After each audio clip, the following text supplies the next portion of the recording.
ਸਾਹਿਬ ਸ੍ਰੀ ਗੁਰੂ ਗ੍ਰੰਥ ਸਾਹਿਬ ਜੀ ਮਹਾਰਾਜ ਇਹਨਾਂ ਦੇ ਪਵਿੱਤਰ ਚਰਨਾਂ ਵਿੱਚ ਮਹਾਨ ਪੁਰਸ਼ਾਂ ਦੀ ਚਰਨ ਛੋਹ ਪ੍ਰਾਪਤ ਕਰਕੇ ਪਾਵਨ ਪਵਿੱਤਰ ਧਰਤੀ 'ਤੇ ਮਹਾਂਪੁਰਸ਼ਾਂ ਦੀ ਯਾਦ ਮਨਾਉਣ ਵਾਸਤੇ ਦੂਰ ਨੇੜੇ ਤੋਂ ਚੱਲ ਕੇ ਇਕੱਤਰ ਹੋਈ ਸਾਧ ਸੰਗਤ ਜੀ ਵਾਰਸਾ ਰੋਜ਼ ਤੋਂ ਸਾਹਿਬ ਸ੍ਰੀ ਗੁਰੂ ਗ੍ਰੰਥ ਸਾਹਿਬ ਜੀ ਦੀ ਪਵਿੱਤਰ ਬਾਣੀ ਦੇ ਅਖੰਡ ਪਾਠ ਪੁਰਾਤਨ ਮਰਜ਼ਾਦਾ ਦੇ ਅਨੁਸਾਰ ਮਹਾਂਪੁਰਸ਼ਾਂ ਦੀ ਯਾਦ ਵਿੱਚ ਪ੍ਰਾਰੰਭ ਕੀਤੇ ਸਨ। ਉਪਰੰਤ ਸਤਿਗੁਰੂ ਜੀ ਦੀ ਬਖਸ਼ਿਸ਼ ਸਦਕਾ ਪਾਠਾਂ ਦੇ ਭੋਗ ਪਾਏ ਗਏ ਹਨ।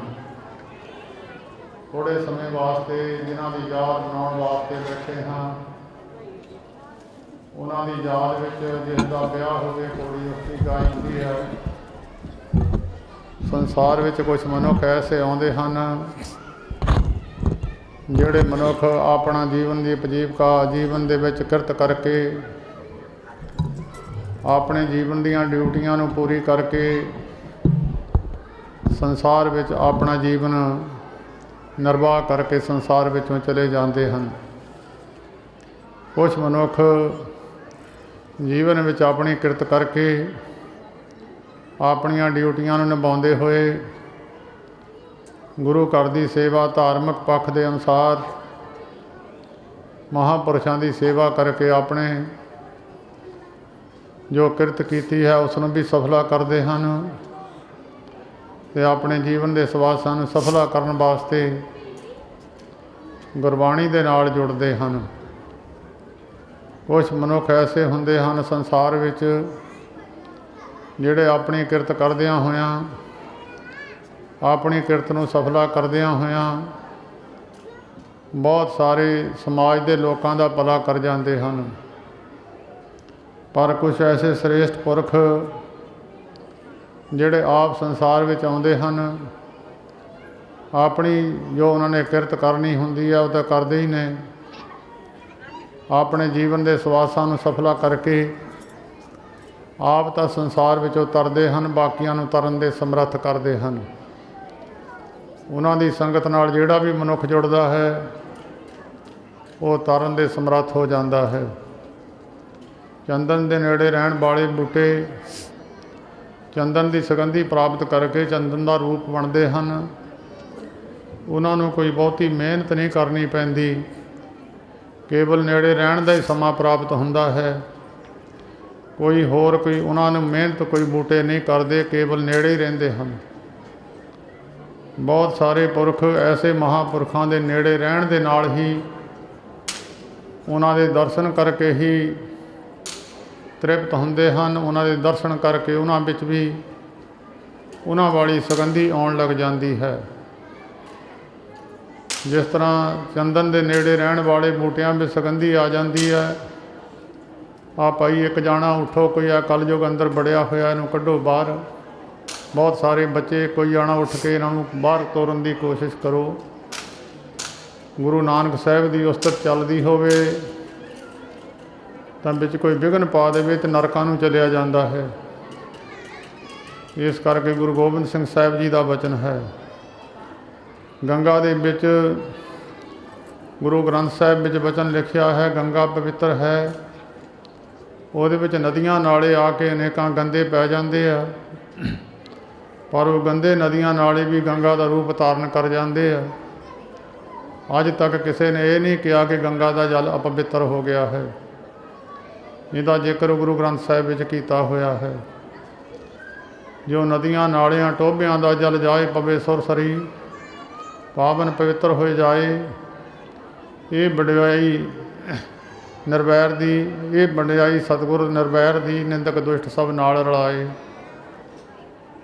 ਇਹ ਮਹਾਂਪੁਰਸ਼ਾਂ ਦੀ ਵਡਿਆਈ ਹੈ। ਜਿਹੜੇ ਵੀ ਪਾਪੀ ਲੋਕ ਸੰਸਾਰ ਵਿੱਚ ਪਾਪ ਕਰਮ ਕਰਕੇ ਸੰਸਾਰ ਵਿੱਚ ਹੁੰਦੇ ਹਨ, ਉਹ ਐਸੇ ਮਹਾਂਪੁਰਸ਼ਾਂ ਦੀ ਸੰਗਤ ਕਾਰਨ ਹੀ ਆਪਣੇ ਪਾਪ ਕਰਮਾਂ ਤੋਂ ਮੁਕਤੀ ਪਾ ਕੇ ਉਹ ਵੀ ਮਹਾਂਪੁਰਖਾਂ ਵਾਲੀ ਪਦਵੀ 'ਤੇ ਪਹੁੰਚ ਜਾਂਦੇ ਹਨ।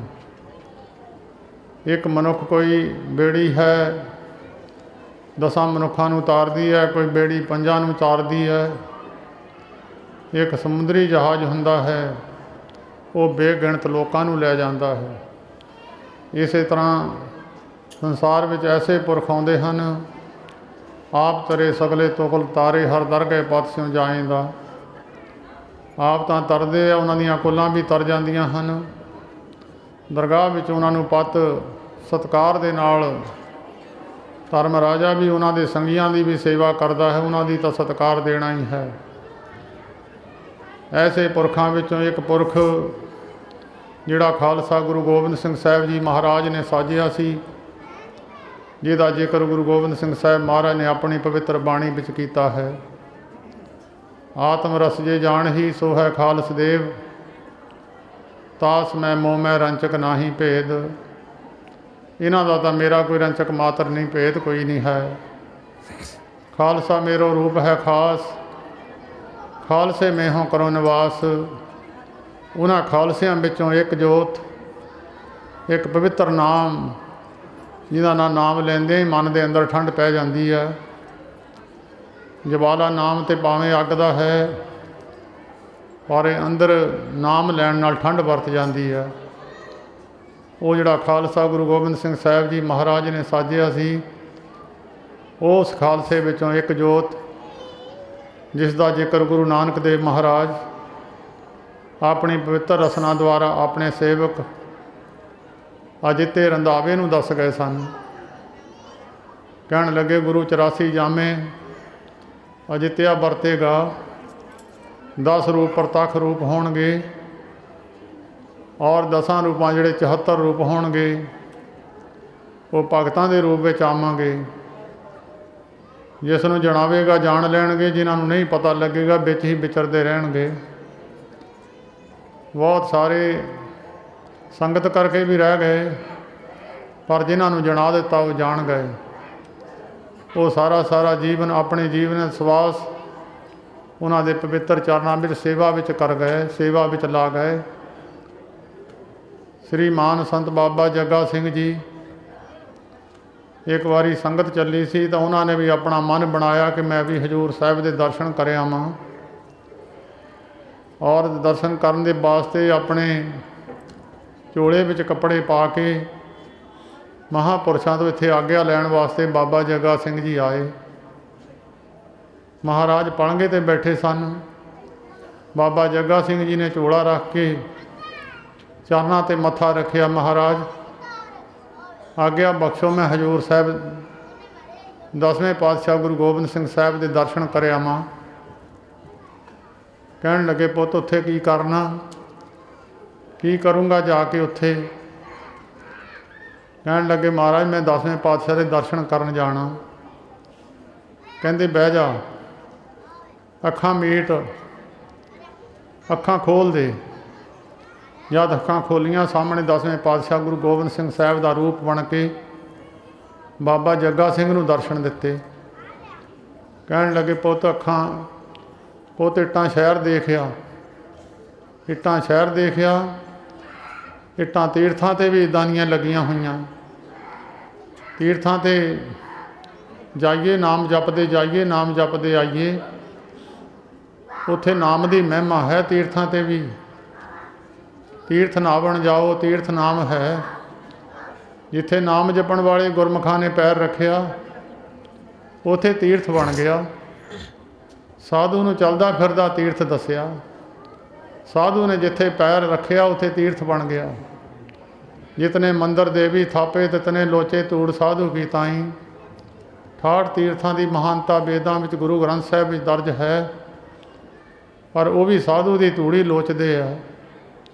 जितनी श्रेष्ठ तुमरी मेरे स्वामी, तितनी लोचे तूड़ साधु की ताई। वो सारे साधु की तूड़ी नूं लोचदे है। गंगा जमुना गोदावरी सरस्वती करे उद्यम तूड़ साधु की ताई। किल बिख पाप मैल परे हमरे बिच हमरी मैल धूड़ साधु की गवाई। नदियां विच संसारी लोग अपने पापां की मैल लाउण जांदे आ। नदियां अपनी मैल लाउण वास्ते साधु की धूड़ी लोचदियां। संत बाबा जग्गा सिंह जी सारा जिंदगी सवासां तक इत्थे जीवन में सवासां करके इस पवित्र स्थान की सेवा विच ला गए। ਆਪਣੇ ਮਕਾਨ ਦੀਆਂ ਇੱਟਾਂ ਬਾਲੇ ਪੱਟ ਕੇ ਵੀ ਲਿਆ ਕੇ ਇੱਥੇ ਲਾ ਦਿੱਤੇ, ਜਿਨ੍ਹਾਂ ਨੂੰ ਦੱਸ ਦਿੱਤਾ ਮੈਂ ਕੌਣ ਸੀ।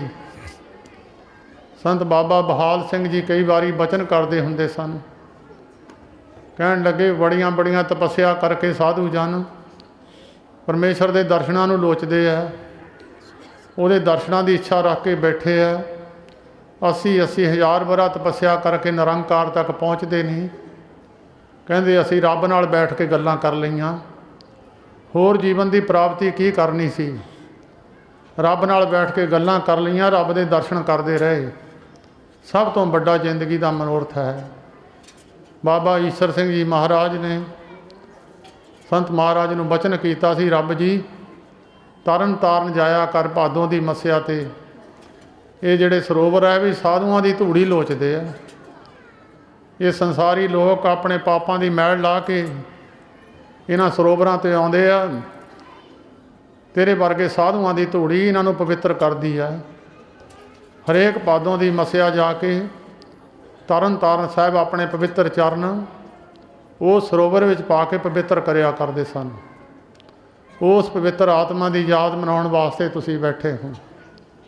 ਸਾਹਿਬ ਗੁਰੂ ਗੋਬਿੰਦ ਸਿੰਘ ਸਾਹਿਬ ਜੀ ਮਹਾਰਾਜ ਦੇ ਬਚਨਾਂ ਦੇ ਨਾਲ ਇਹਨਾਂ ਮਹਾਂਪੁਰਸ਼ਾਂ ਦਾ ਜਨਮ ਹੋਇਆ ਸੀ। ਪਹਿਲਾਂ ਤੋਂ ਹੀ ਪਿੱਛੇ ਤੋਂ ਹੀ ਇਹ ਸਾਹਿਬ ਬਾਬਾ ਕਰਮ ਸਿੰਘ ਜੀ ਮਹਾਰਾਜ ਵੀ ਬਚਨ ਕਰ ਗਏ ਸਨ। ਇਸੇ ਨਗਰ ਦਾ ਇੱਕ ਪ੍ਰੇਮੀ ਬਾਬਾ ਕਰਮ ਸਿੰਘ ਜੀ ਹੋਤੀ ਮਰਦਾਨ ਵਾਲਿਆਂ ਦਾ ਸੇਵਕ ਸੀ। ਸੇਵਾ ਕਰਦਿਆਂ ਕਰਦਿਆਂ ਬੈਠਿਆਂ ਬਾਬਾ ਕਰਮ ਸਿੰਘ ਜੀ ਮਹਾਰਾਜ ਹੋਤੀ ਮਰਦਾਨ ਵਾਲੇ ਪੁੱਛਣ ਲੱਗੇ, ਭਾਈ ਤੂੰ ਕਿਹੜੇ ਪਿੰਡ ਦਾ ਹੈ? ਕਹਿਣ ਲੱਗਾ, ਮਹਾਰਾਜ ਮੈਂ ਹੁਸ਼ਿਆਰਪੁਰ ਜ਼ਿਲ੍ਹੇ ਵਿੱਚ ਛੋਟਾ ਜਿਹਾ ਪਿੰਡ ਹਰਖੋਵਾਲ ਹੈ।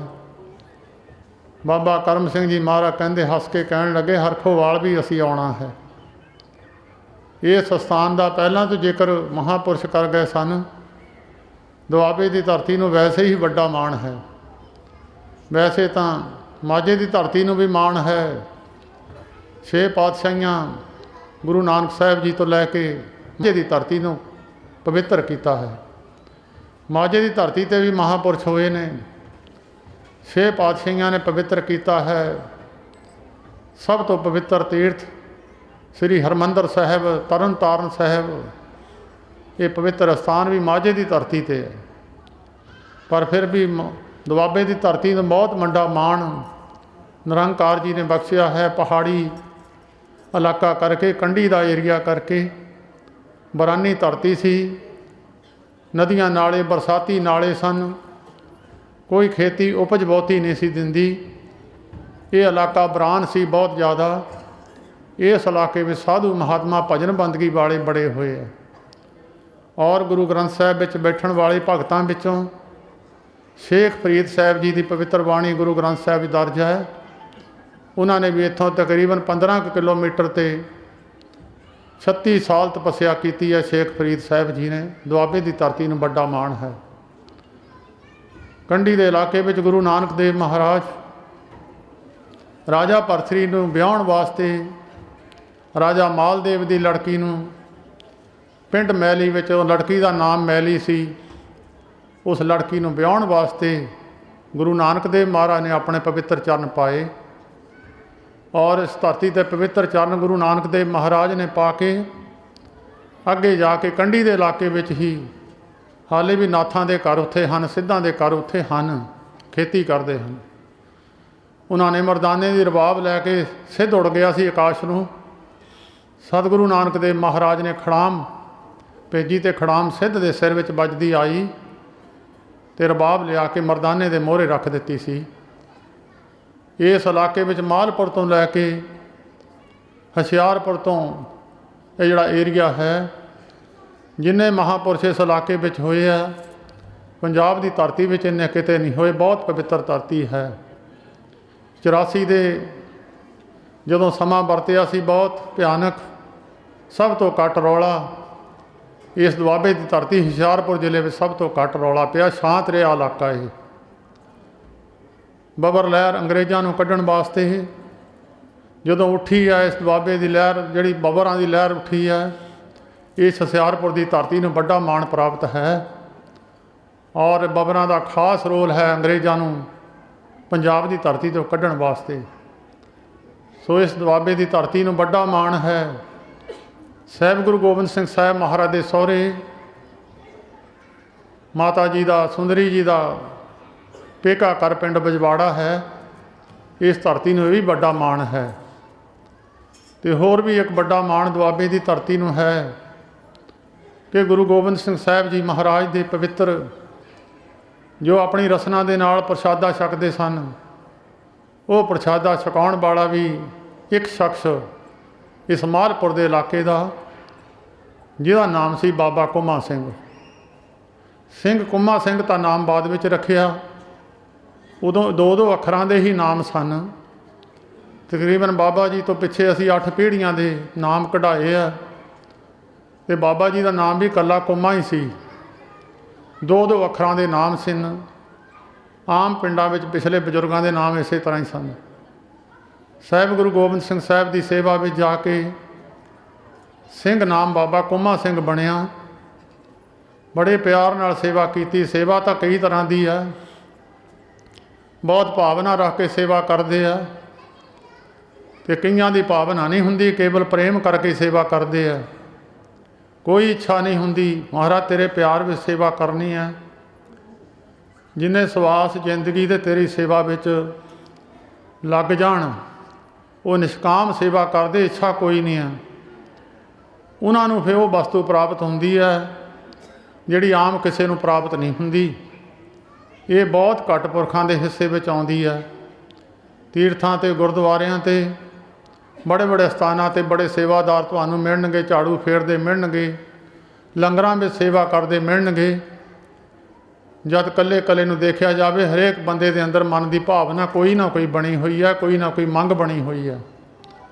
जिहदी मंग कोई नहीं है, केवल प्यार विचे बैठे हैं। उन्हां दा जिक्र दुआपर युग के अवतार भगवान कृष्ण जी महाराज नूं, उन्हां दे बहुत अनन सेवक जिहड़ा नेड़े दा सेवक सी, जिहनूं गीता का उपदेश करके भगवान कृष्ण जी महाराज ने बख्शिया सी। अर्जन नूं ये गल कही सी।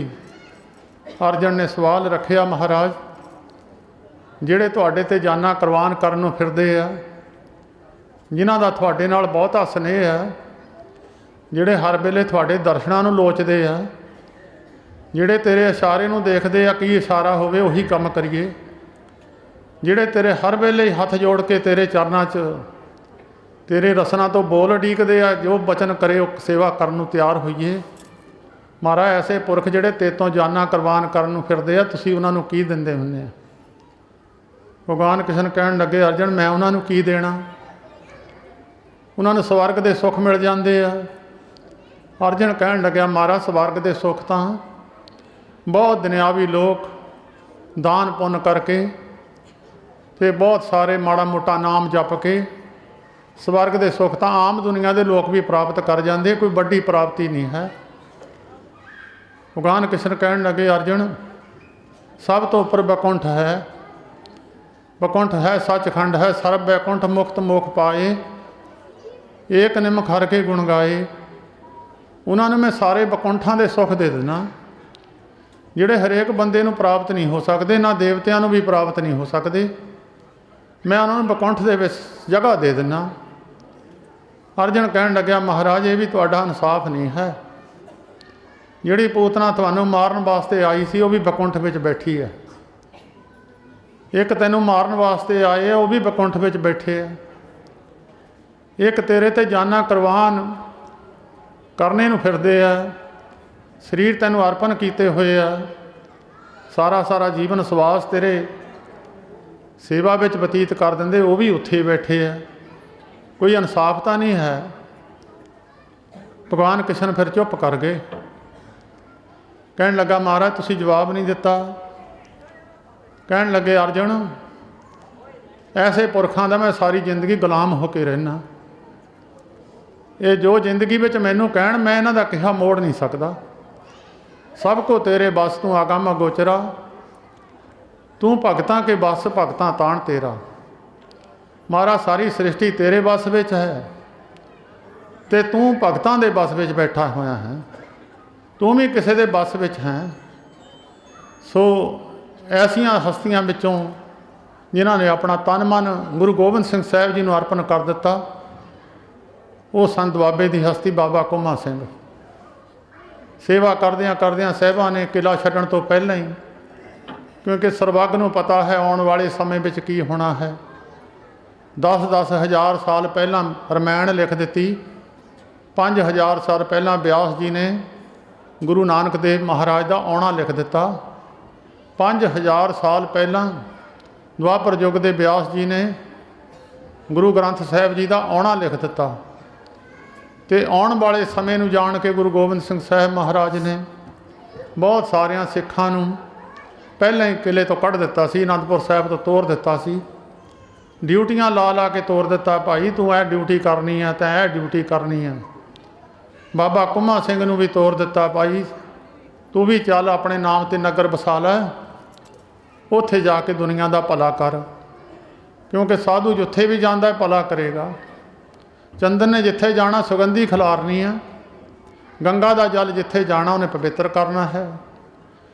कबीर बाब बासर चंदन तिन है एक सुगंध, मिलते उत्तम पै लोह काठ निरगंध। पारस की संगत करके लोहे का कीमत बढ़ गई, चंदन की संगत करके सधारण लकड़ी डेकां टालियां की भी कीमत बन गई, वो भी तकड़ी ते चढ़ चढ़ के तोलियां दे भाव विकण लग गईयां। ते बाबा कुम्हा सिंह नूं कहण लगे तू भी चलिया चल, तू भी अपने नाम ते नगर बसा। साहिबां दा वचन मन के दुआबे विच आके उस सेवादार ने लांगरी के नाम से लगेरी नगर मालपुर के इलाके में बसाया। बहुत महापुरुष मालपुर के इलाके में हुए है। बाबा हरनाम सिंह जी जैन वाले सब तो पहला होती मरदान का स्थान दुआबे में बाबा हरनाम सिंह जी जैन वालियां दा है। तो होर बड़े बड़े महापुरुष मालपुर की धरती ते उन्हां दे चरनां विचों बाबा दलेर सिंह जी शाहबाद वाले ते बाबा हरी सिंह जी कहारपुर वाले, ये मेन बड़े बड़े नाम सन दुआबे की धरती ते। ते लंगेरी पिंड रख के फिर साहब किला छड्ड चुके सन। किला छड्डण तो बाद साहिबां ने कमर कस्सा जाके मुक्तसर की जंग आखिरी जंग सी, जंग मुक्कण तो बाद आखिरी मुक्कण तो बाद मुक्तसर साहिब की जंग तो बाद साहिबां ने कमर कस्सा खोल दिता। कमर कस्सा खोल के साहिबां ने भाई मनी सिंह वर्गे सेवकां नूं कहा लियाओ भाई हुण जंग युद्ध समाप्त हैं, साहिब गुरु ग्रंथ साहिब जी की जिहड़ी बाणी है 9वें पातशाह जी के सलोक है, जगह छड्डी हुई सी वो चाढ़ दईए। उत्थे साहिबां ने बाणी लिखी, सब संगतां देसां विदेसां तो साबो की तलवंडी साहिबां दे दर्शन करन वास्ते चलियां। उदों पैदल जाते सन, बड़ी दुनिया दर्शनां नूं जांदी सी, तुर तुर के जाते सन। ते बाबा कुम्हा सिंह भी उस पवित्र धरती ते पहुँचे, मत्था टेकिया साहिब गुरु गोबिंद सिंह साहिब जी नूं। साहिब पुछण लगे भाई नगर बना लिया तू? कहण लगे महाराज बना लिया जी। की नाम रखिया? कहंदे महाराज लगेरी रखिया जी। कहंदे तैनूं तां मैं कहा सी अपने नाम ते रखी तू, ते महाराज मैं अपना नाम नहीं तुहाडा मान रख के मैं तुहाडा लांगरी होण करके मैं पिंड दा नाम लगेरी, दुनिया चेते करूगी गुरु गोबिंद सिंह साहिब दा लांगरी सी। इन्नी निमरता देख के साहब बड़े खुश होए। साहब कहण लगे तू साडा माण कीता, गुरु नानक साहब तेरा माण करनगे। बड़े नगर नूं वर दिते, तेरा नगर चढ़दियां कलां विच रवेगा, बड़े बड़े नामवर बंदे तेरे पिंड विच होणगे। ते मगरों बाबा जी ने बेनती की महाराज साडे नगर विच भी चरण पाओ। साहब कहण लगे हाँ भाई, क्योंकि दुआबे विच साहिब गुरु गोबिंद सिंह साहिब नहीं आए। एको ही स्थान है दुआबे विच, एक भाई उठो सेवादार उत्थे खड़े होवो। एको ही स्थान है दुआबे विच हुशियारपुर की धरती ते, वो भी बाबा जोगा सिंह नूं मिलण वास्ते साहिब गुरु गोबिंद सिंह साहिब आए सी। वो हुशियारपुर के शहर विच स्थान है। कहण लगे भाई साडा ही रूप एक तेरे नगर विच आवेगा, वो फिर बहुत दुनिया का उद्धार करेगा। इन्हां दा आउणा साहिब गुरु गोबिंद सिंह साहिब महाराज पहलां दस गए सी। फिर बड़ी लम्मी चौड़ी बंसावली है, दसण में समा लग जाएगा। उस बाबा कोमा सिंह की चौथी पीढ़ी विच बाबा नारायण सिंह तीजी पीढ़ी विच सन। बाबा नारायण सिंह जी घर इन्हां दा जन्म होया। तीन भरा बड़े जमादार अक्षर सिंह जी, उन्हां तो छोटे जिन्हां दा नाम बाद विच सारी दुनिया 'च मशहूर होया संत बाबा ज्वाला सिंह जी हरखो बालिए। उन्हां तो छोटे बबर लहर दे मोढी, क्योंकि सारी बबर लहर उस वेले बाबू दया सिंह जी के घर में हुंदी सी और अकाली पत्रक अखबार भी बाबा ज्वाला सिंह जी के छोटे भरा बाबू दया सिंह जी के घरों ही चली सी।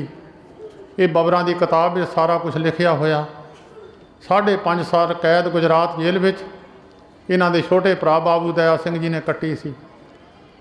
ये संत महाराज जी 16 साल की उम्र में फौज में भर्ती होए। लंबा जवान शरीर सी, 6.25 फुट शरीर सी और सुंदर सुनखा शरीर इन्ना सी। कई बहुत सारे पुरखों के मूँहों मैं सुनिया कि ऐसा सुनखा पुरख असी कभी देखा नहीं अपनी अखां दे नाल। फोटोआं में तो बखरे बखरे स्वरूप बन जाते हैं, पर जिन्हां पुरुषों ने मैं मूँहों कहते सुने भी इदां दा सुनखा बंदा असी देखा नहीं कभी भी। और फौज में भी उन्हों का जिक्र सी भी इन्ना सुनखा शरीर सी और शरीर फरतीला इन्ना सी कि सप वर्गा फरतीला शरीर सी। 16 साल की उम्र उदों पढ़ते पुढ़ते नहीं सी हुंदे, आम तौर पर अनपढ़ लोग सन। तो पिंडां में स्कूल भी नहीं सी हुंदे, अंग्रेज़ गौरमेंट ने स्कूल बनाए सन। उसदे बाद छोटे छोटे स्कूल पिंडां में दूर जाके पैदल जाके बच्चे पढ़ते हुंदे सन। भावें पढ़े हुए नहीं सन पर सारियां भाषा जानते सन, सारियां भाषा जानते सन। एक बारी इत्थे बाबा हरी सिंह जी उन्होंने गुर भाई सन, होती मरदान तो पढ़न भेजे हुए सन। गली सत्तो वाली संत बाबा अमीर सिंह जी की टकसाल में वो पढ़े हुए सन। वो इत्थे उन्होंने सारा जिंदगी कथा की है। उन्होंने हुंदियां भी जब वो बाहर भी चले जाते सन तो भी कथा करते होंदे सन। महाराज बैठ के सुनते होंदे सन। एक दिन बाबा हरी सिंह जी के मन में गल आ गई कि मैं टकसाल में पढ़िया हुआ, संत महाराज जी अनपढ़ आ, पढ़े नहीं होए। अंतरजामी हरेक दे हिरदे की जाननहार। जिसले ज्ञानी जी कथा करन लगे, कहन लगे ज्ञानी जी अज तुसी पढ़ो तो मैं कथा करदा। संत महाराज कथा करन लग गए। ज्ञानी हरी सिंह जी पढ़न लग गए शब्द। जो ज्ञानी जी ने शब्द पढ़िया, एक एक पंक्ति का वो अर्थ करके सुनाया जिहड़ा ज्ञानी जी ने सारी जिंदगी टकसाल में भी नहीं अर्थ सुनिया सी। वो अर्थ करके सुनाए। ज्ञानी जी ने उठ के चरणों ते मत्था टेक दिता, महाराज तुसीं सर्वज्ञ हो। जिहड़े अर्थ मैं जिंदगी टकसाल में भी उत्थे नहीं सी सुने, वो अर्थ अपनी रसना तो करके सुना दिते। जदों कोई भी गुरु ग्रंथ साहिब जी का अर्थ नहीं सी पता लगता, बाबा जनक सिंह जी वर्गे उन्होंने तो पुछया करते सन, उस वेले दस देंदे सन। 16 साल की उम्र में भर्ती हो गए। उस वेले इन्हां दी सिख राजमेंट सी। इन्हां दा सूबेदार मेजर उहदा नाम भी ज्वाला सिंह सी। होती मरदान छाउणी सी फौजियां दी। बाबा करम सिंह जी महारा होती मरदान वाले उन्हां दा पवित्र स्थान हुण भावें उजाड़ दशा में है, समय अनुसार फिर बस जाणगे। तो वह सूबेदार मेजर ज्वाला सिंह हरेक संगरांद नूं बाबा आया सिंह जी महाराज के दर्शनां नूं जाया करदा सी। एक संगरांद नूं जदा सूबेदार गया, संगरांद नूं बाबा आया सिंह जी महाराज बैठे बैठे सूबेदार नूं कहण लगे, सूबेदार साहब मेजर साहब तू हुण साडे कोल ना आया कर, तू साडे कोल साडे दर्शनां नूं ना हुण आया कर। मन ते अपने विचार करो, जिन्हों कोई महापुरुष कह दे तू साडे कोल ना आया कर, उहदे की बीतूगी। उन्हें अखां 'च पानी भर के सूबेदार कहण लग्या, महाराज इदां ना करो, गलती तो माफ़ी दे दिओ। कहण लगे नहीं, तेरी फौज विच एक साडा रूप है, सारियां निशानियां दस दित्तियां, सारे शरीर के चेन चक्कर दस दिते, फौज का नंबर दस दिता। कहने सिपाही है तेरी फौज विच, इन्ना लम्मा कद है, इदां दा शरीर है, वो बड़ा चोटी का महापुरुष है, तू वो दर्शन कर लिया कर, वो साडा ही रूप है। वो कहन लग्या महाराज मैं ਉਹਦੇ ਵਿੱਚ ਕੋਈ ਮਹਾਂਪੁਰਸ਼ਾਂ ਵਾਲੀ ਗੱਲ ਤਾਂ ਨਹੀਂ ਦੇਖੀ, ਵੈਸੇ ਠੀਕ ਹੈ ਸਰੀਰ ਉਹਨਾਂ ਦਾ। ਕਹਿੰਦੇ ਉਹਨੂੰ ਆਉਂਦਾ ਵਾਰੀ ਸਾਡੇ ਕੋਲ ਲੈ ਆਈ। ਹੁਣ ਸੂਬੇਦਾਰ ਨੇ ਜਾ ਕੇ ਸਾਰੀਆਂ ਡਿਊਟੀਆਂ ਕਰਨ ਜਾ ਕੇ ਕਹਿਣ ਲੱਗਿਆ ਤੂੰ ਬਾਬਾ ਆਇਆ ਸਿੰਘ ਜੀ ਮਹਾਰਾਜ ਨੂੰ ਜਾਣਦਾ? ਕਹਿੰਦੇ ਮੈਂ ਨਹੀਂ ਜਾਣਦਾ। ਕਹਿੰਦੇ ਤੈਨੂੰ ਜਾਣਦੇ ਆ, ਤੇਰਾ ਨਾਂ ਵੀ ਜਾਣਦੇ ਆ, ਤੇਰਾ ਸਾਰਾ ਕੁਝ ਜਾਣਦੇ ਆ ਉਹ। ਕਹਿੰਦੇ ਤੂੰ ਨਾ ਦਰਸ਼ਨਾਂ ਨੂੰ ਚੱਲੇਗਾ? ਕਹਿੰਦੇ ਚੱਲ ਚਲਾਂਗੇ। ਆਉਂਦੀ ਸੰਗਰਾਂਦ ਨੂੰ ਸੂਬੇਦਾਰ ਮੇਜਰ ਜਵਾਲਾ ਸਿੰਘ ਮਹਾਂਪੁਰਸ਼ਾਂ ਨੂੰ ਲੈ ਕੇ ਜਦੋਂ ਬਾਬਾ ਆਇਆ ਸਿੰਘ ਜੀ ਮਹਾਰਾਜ ਦੇ ਚਰਨਾਂ 'ਚ ਪਹੁੰਚੇ,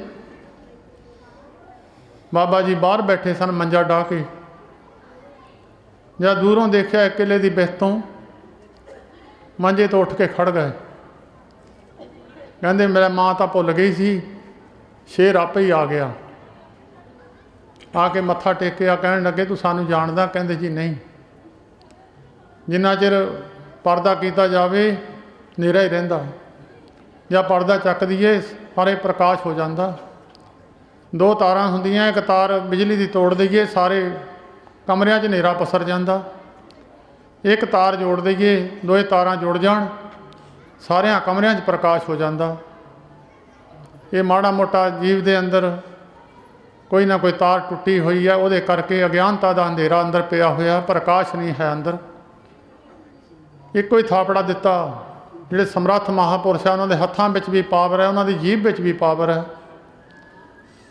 3 ਦਿਨ ਮਹਾਂਪੁਰਸ਼ ਫਿਰ ਆਪਣੀ ਬੇਸੁੱਧ ਰਹੇ। 3 ਦਿਨਾਂ ਤੋਂ ਬਾਅਦ ਉੱਠ ਕੇ ਨਮਸਕਾਰ ਕੀਤੀ। ਕਹਿੰਦੇ ਸਾਨੂੰ ਜਾਣਦਾ? ਕਹਿੰਦੇ ਜੀ ਬਹੁਤ ਜਨਮਾਂ ਦੇ। ਉਸੇ ਵੇਲੇ ਪ੍ਰਕਾਸ਼ 20 ਸਾਲ ਦੀ ਉਮਰ ਵਿੱਚ ਸਾਧ ਸੰਗਤ ਪ੍ਰਕਾਸ਼ ਬ੍ਰਹਮ ਦਾ ਗਿਆਨ ਬਖਸ਼ ਦਿੱਤਾ। ਬੇਨਤੀ ਕੀਤੀ ਮਹਾਰਾਜ ਮੈਂ ਫੌਜ ਦੀ ਨੌਕਰੀ ਨਹੀਂ ਕਰਨੀ। ਕਹਿਣ ਲੱਗੇ ਨਹੀਂ, ਫੌਜ ਦੀ ਨੌਕਰੀ ਹਾਲੇ ਛੱਡਣੀ ਨਹੀਂ, ਕਿਉਂਕਿ ਅੰਗਰੇਜ਼ ਨੇ ਫੌਜੀਆਂ ਨੂੰ ਕਿਹਾ ਸੀ ਮੈਨੂੰ ਜੰਗ ਜਿਤਾ ਦਿਓ ਫਰਾਂਸ ਦੀ, ਮੈਂ ਤੁਹਾਡਾ ਮੁਲਕ ਆਜ਼ਾਦ ਕਰ ਦੂੰਗਾ। ਉਸ ਫਰਾਂਸ ਦੀ ਜੰਗ ਵਿੱਚ ਵੱਡੇ ਵੱਡੇ ਮਹਾਂਪੁਰਸ਼ ਬਾਬਾ ਮੱਘਰ ਸਿੰਘ ਜੀ ਰਾਮਗੜ੍ਹ ਵਾਲੇ, ਬਾਬਾ ਮੇਹਰ ਸਿੰਘ ਜੀ ਪਡੋਰੀ ਨਿਜਰਾਂ ਵਾਲੇ, ਸੰਤ ਨਰਿੰਜਣ ਸਿੰਘ ਜੀ ਮੋਹੀ ਵਾਲੇ, ਹੋਰ ਬੜੇ ਚੋਟੀ ਦੇ ਮਹਾਂਪੁਰਸ਼ ਉਸ ਵੇਲੇ ਉਸ ਫਰਾਂਸ ਦੀ ਜੰਗ ਵਿੱਚ ਗਏ ਸਨ। ਬਾਬਾ ਮੱਘਰ ਸਿੰਘ ਜੀ ਦੀ ਇੱਕ ਫੋਟੋ ਵੀ ਹੈ ਨੈੱਟ 'ਤੇ ਪਾਈ ਹੋਈ, ਫਰਾਂਸ ਦੀ ਫੋਟੋ ਹੈ। ਬਾਬਾ ਜੀ ਨੇ ਆਸਾ ਜੀ ਦੀ ਬਾਰ ਕਰਕੇ ਫਿਰ ਜੰਗ ਨੂੰ ਚੜ੍ਹੇ ਸਨ, ਉੱਥੇ ਵੀ ਆਪਣਾ ਨੇਮ ਪੂਰਾ ਰੱਖਿਆ।